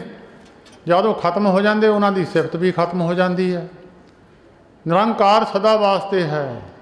ਤੂੰ ਸੱਚਾ ਸਾਹਿਬ ਸਿਫਤ ਸਹਾ ਲਿਓ। ਸੱਚ ਸਦਾ ਵਾਸਤੇ ਮਾਰਾ ਤੂੰ ਸ੍ਰਿਸ਼ਟੀ ਵਿੱਚ ਆਦਿ ਪੂਰਨ ਮੱਧ ਪੂਰਨ ਅੰਤ ਪੂਰਨ ਪਰਮੇਸ਼ਰਾ। ਤੂੰ ਸਦਾ ਵਾਸਤੇ ਆਦਿ ਸੱਚ ਜੁਗਾਦ ਸੱਚ ਹੈ, ਪੀ ਸੱਚ ਨਾਨਕ ਹੋਸੀ ਪੀ ਸੱਚ। ਮਾਰਾ ਤੂੰ ਸਦਾ ਵਾਸਤੇ ਹੈ। ਉਸ ਨਿਰੰਕਾਰ ਦੇ ਗੁਣਾਂ ਨੂੰ ਗਾਇਨ ਕਰੋ, ਜਿਹਦਾ ਲਾਭ ਹੈ, ਜਿਹਦਾ ਫਲ ਹੈ। ਪਰਮੇਸ਼ਰ ਦੇ ਗੁਣ ਗਾਉਣ ਦੇ ਨਾਲ ਜੀਵ ਦੇ ਪਾਪ ਕਰਮ ਖਤਮ ਹੋ ਜਾਂਦੇ ਆ। ਅੱਗੇ ਰਹਾਓ ਵਿਸਰਾਮ ਦੇ ਕੇ ਇਹਦੇ 'ਤੇ ਸਤਿਗੁਰੂ ਜੀ ਨੇ ਸਾਰੇ ਪ੍ਰਮਾਣ ਦਿੱਤੇ ਆ। ਵੱਡੇ ਭਾਗ ਭੇਟੇ ਗੁਰਦੇਵਾ। ਮਹਾਂਪੁਰਸ਼ਾਂ ਦੀ ਸੰਗਤ ਤੋਂ ਬਿਨਾਂ ਬੰਦਨਾ ਕਰਨ ਦਾ ਵੀ ਨਹੀਂ ਪਤਾ ਲੱਗਦਾ, ਮੱਥਾ ਟੇਕਣ ਦਾ ਪਤਾ ਨਹੀਂ ਲੱਗਦਾ। ਮਹਾਂਪੁਰਸ਼ ਦੀ ਸੰਗਤ ਤੋਂ ਬਿਨਾਂ, ਕਿਸੇ ਅਧਿਆਪਕ ਦੀ ਪੜ੍ਹਾਈ ਤੋਂ ਬਿਨਾਂ ਬੱਚੇ ਨੂੰ ਪੜ੍ਹਾਈ ਦਾ ਪਤਾ ਨਹੀਂ ਲੱਗਦਾ, ਪੜ੍ਹਨਾ ਕਿੱਦਾਂ। ਮਹਾਂਪੁਰਸ਼ਾਂ ਦੀ ਸੰਗਤ ਤੋਂ ਬਿਨਾਂ ਪਤਾ ਨਹੀਂ ਲੱਗਦਾ ਨਿਰੰਕਾਰ ਦੀ ਸਿਫਤ ਕਿੱਦਾਂ ਕਰਨੀ ਆ, ਗੁਰੂ ਗ੍ਰੰਥ ਸਾਹਿਬ ਜੀ ਦੀ ਬਾਣੀ ਕਿੱਦਾਂ ਪੜ੍ਹਨੀ ਆ, ਗੁਰੂ ਗ੍ਰੰਥ ਸਾਹਿਬ ਜੀ ਦੀ ਸੇਵਾ ਕਿੱਦਾਂ ਕਰਨੀ ਆ। ਕਿਸੇ ਦੀ ਸੰਗਤ ਤੋਂ ਬਿਨਾਂ। ਗੁਰਦੇਵ ਗੁਰੂ ਉਹਨੂੰ ਕਹਿੰਦੇ ਆ ਜਿਹੜੇ ਤੋਂ ਕੁਛ ਸਿੱਖਿਆ ਲੈ ਲਈਏ। ਅੱਜ तक बड़ी एलर्जी है लोगों को, किसी को गुरु कहता, संत को गुरु कहता। गुरु तो एक उस्ताद गुरु नूं कहंदे है, एक उर्दू का लफ्ज़ है। जिहदे तो कोई सिक्ख्या प्राप्त करता वो कहंदा मेरा उस्ताद है। जिहदे तो कोई सिक्ख्या ले ली वो गुरु है। जिहदे तो आपां वंदना करन दी शिक्षा प्राप्त, वंदना परमेश्वर की करन वास्ते शिक्षा प्राप्त करते वो गुरु है साडा। वो बहुत बड़े भाग होण तां ऐसे गुरु की प्राप्ति हुंदी है। बहुत पुन बड़े होण तां ऐसे गुरु की प्राप्ति, बड़े भाग भेटे गुरदेवा ऐसे महापुरखों की संगत हुंदी है। कोट अपराध मिटे हर सेवा। जो महापुरुष की संगत करन दे नाल सेवा भी सीखनी पैंदी है। मत थोड़ी सेव गवाईए, कई बारी मत थोड़ी हुंदी है, जीव अगे जवाब सवाल करन लग जांदा। मत भी सीखनी पैंदी है महापुरुषों तो, भी सेवा महाराज पल्ले विच रह जावे, जिहड़ी कीती आ पल्ले च रह जावे। कई बारी सारी सेवा करके मनुख नूं कई बारी खराब कर जाता, मगरों एक अद्धी गल ते इहनूं कहंदे मत थोड़ी सेव गवाईए। कोट अपराध मिटे हर सेवा। करोड़ां अपराध परमेश्वर की सेवा। देखो किदां रात दे लगे हुए सेवादार, कोई चाह पिलाउंदा, कोई प्रसादे छकाउंदा। पिंडां नगरां वालियां ने लंगर लाए आ, जदों सारी सारी रात खड़े रहिंदे आ। आनंदपुर साहिब नूं जांदियां होले महल्ले ते किदां दुनिया लंगर लैके खड़ी है। ये सब तो वड्डी देण अज लंगरां दी महानता है दुनिया के अंदर। ये सब तो वड्डी देण बाबा ज्वाला सिंह जी महाराज हरखो वालियां दी है। जदों महाराजा रणजीत सिंह तो वो तो बाद अंग्रेज़ों ने राज सांभिया, उन्होंने कहा सी जे सिख कौम मुड़ के उठ करी। बाबा महाराज सिंह नूं भी सिंगापुर की जेल में कैद कर दिता सी। उहदे तो बाद महाराजा रणजीत सिंह नूं जदों राज अंग्रेज़ों ने सांभिया, उन्होंने कहा सिख कौम नूं दब दईए। जे सिख कौम मुड़ के उठ खड़ी, साडे पंजाब च की हिंदुस्तान च पैर नहीं लगने। सिखां ने इस तरह बोरियां का हाल किया। शाह मुहम्मद ने लिखिया, शाह मुहम्मदा सिंघां ने गोरियां दे वांग निंबूआं लहू निचोड़ सुटे। ये गुरु गोबिंद सिंह साहिब के सिंघां ने फिर जंगां लड़ियां। अंग्रेज़ गौरमेंट ने कोशिश की सिखां नूं दब दईए, सिੱਖੀ मुड़ के परफुल्लत ना होवे। उस वेले महापुरुषों की एक टीम उठी है। सब तो पहला 20वीं सदी के महापुरुष संत बाबा अतर सिंह जी महाराज मस्तू आने वाले उठे। उन्होंने सीधियां धारना दे नाल मालवे दे विच भी ते तकरीबन सारे हिंदुस्तान च घुम घुम के धारना ला के लोगों को परमेश्वर का जस करने वास्ते जोड़िया। तो उहदे तो बाद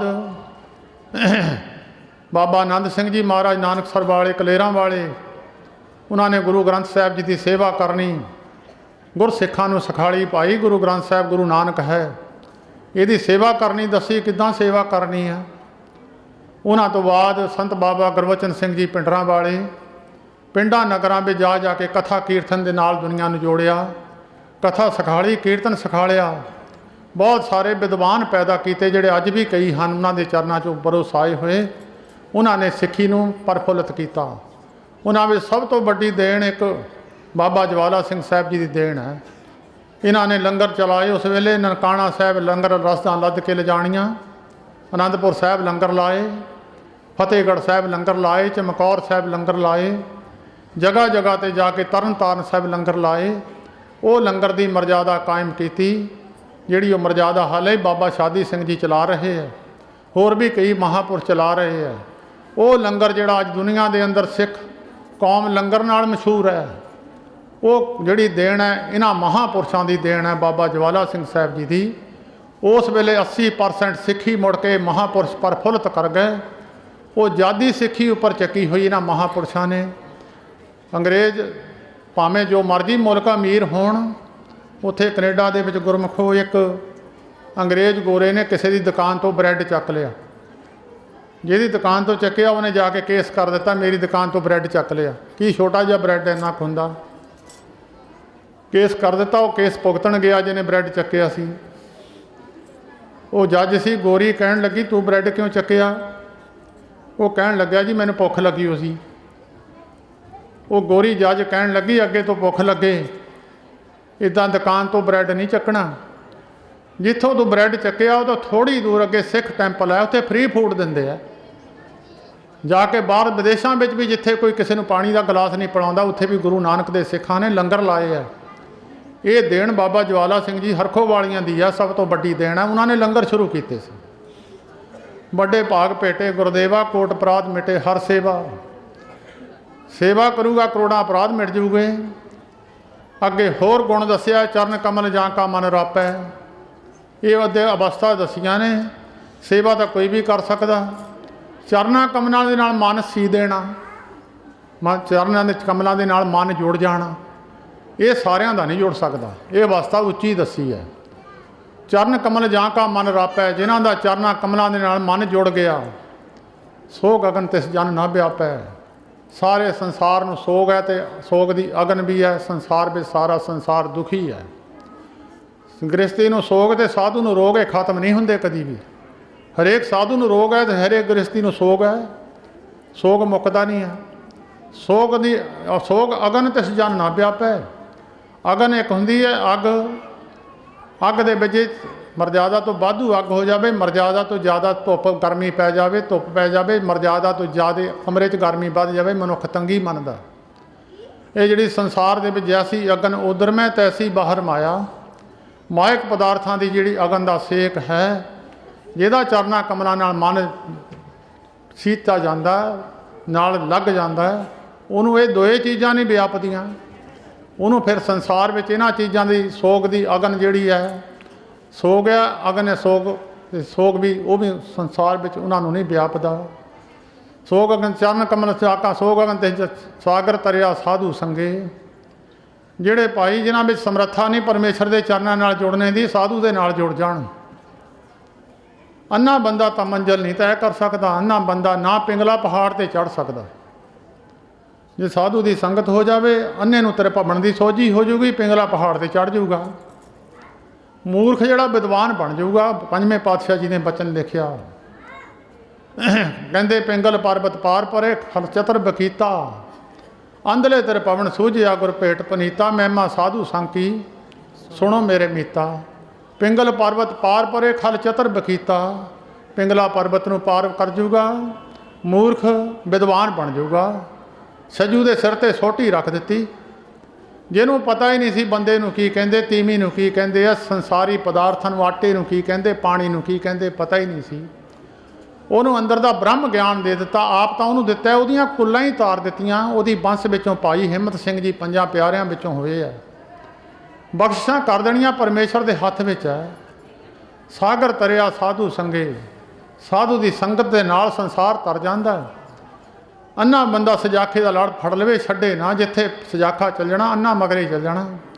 अन्ने नूं मेहनत नहीं करनी पैनी, वो लड़ फड़ लवे। कबीर संत की गैल न छोड़िए, मार्ग लागा जाओ, पेख तुही पुनीत होए भेट जपीए नाओ। दर्शन करदियां पवित्र हो जाओगे। जे किते बचन बलास हो जाण तुहाडे, तुहाडा परमेश्वर के नाम नाल मन जुड़ जाऊगा। सागर तरिया साधु संगे, निरभौ नाम जपो हर रंगे। उस मनुख नूं निरभौ फिर संसार में पै नहीं हुंदा, उहनूं पता लग जाता है परमेश्वर तो बिना दूजा मैनूं कोई मार नहीं सकता। निरभौ जपे सगल पौ मिटे, प्रभ कृपा ते प्राणी छुटे। जिन निरभौ जिन हर निरभौ ते आया जी, तिनका भौ सब गवासी। उन्हां दा भौ सदा वास्ते संसार में निरभौ नाम जपो हर रंगे। वो निरभौ हो के संसार में कोई जिद्दां दी मर्जी दुनिया आ जाए, नाम नहीं जपण देना। जप गए हो संसार में, जप के चले गए। उन्होंने नाम है, अज दुनिया उन्होंने चेते करती, पता नहीं किन्ने क पाठ उन्होंने रखे जाते। दुनिया सहज पाठ कराउंदी, अखंड पाठ कराउंदी है। संसारी लोगों का एक भी पूरा नहीं हुंदा सहज पाठ, वो भी कई बार पाठी करते नहीं, ऐदां भोग पै जाते। सागर तरिया साधु संगे, महापुरुष संसार जिहड़ा है साधुआं की संगत तो बिना तरिया नहीं है। निरभौ नाम जपो हर रंगे, पर धन दोख किस पाप न फेड़े। पराया धन सब तो बड़ा औगण है, तो पराया तन सब तो बड़ा औगण है। तुलसीदास जी कहते पराए तन नूं ते पराए धन नूं जिहड़ा दूर होवे, जे रब ना मिले मैं मिला दिना। पराए धन नूं मिट्टी पर नारी मात समान, तो भी हरी ना मिले तो तुलसीदास जमान। पर धन पर दारा पर हरी, ताके निकट बसे नर हरी। ये दोए औगण है, जिहड़ा इन्हां तो दूर रहिंदा परमेश्वर उहदे नेड़े है, मन लवे नेड़े है। पराए धन तो ते पराए धन तो जिहड़ा परे है, समझ लवे परमेश्वर मेरे नेड़े बैठा। जिहदे विच दोए औगण है, समझ ले परमेश्वर मेरे तो दूर है। पर धन दोख किस पाप न फेड़े, उन्हां दे नेड़े पाप भी नहीं आउंदा। जम जिंदार ना आवे नेड़े। ये तां गल्लां कहंदे छड्डो नेड़े दियां, जिहड़ा चरनां नाल जुड़ जांदा ਉਹਨਾਂ ਦੇ ਨੇੜੇ ਜੰਮ ਵੀ ਨਹੀਂ ਆਉਂਦਾ। ਜਿਹਦੀ ਸਰਕਾਰੀ ਦਰਬਾਰੇ ਬਣੀ ਹੁੰਦੀ ਪੁਲਿਸ ਉਹਨੂੰ ਫੜਦੀ ਨਹੀਂ ਹੈ। ਜਿਹਦੀ ਭਗਵਾਨ ਨਾਲ ਬਣੀ ਹੁੰਦੀ ਉਹਨੂੰ ਜਮਾਂ ਨੇ ਕੀ ਕਹਿਣਾ।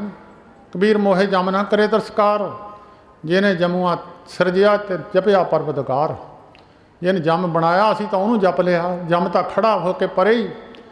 ਧਰਮਰਾਜ ਨੇ ਜਮਾਂ ਨੂੰ ਹਦਾਇਤ ਕੀਤੀ ਹੈ, ਜੈ ਸਾਧੂ ਗੋਬਿੰਦ ਭਜਨ ਕੀਰਤਨ ਨਾਨਕ ਨੀਤ, ਨਾ ਹੋਣ ਨਾ ਤੂੰ ਨਾ ਛੁੱਟੇ ਨਿਕਟ ਨਾ ਜਾਈਓ ਦੂਤ। ਉਹ ਕਿਤੇ ਨੇੜੇ ਬਿਨਾ ਚਲੇ ਜਾਇਓ, ਕਿਤੇ ਭੁੱਲ ਕੇ।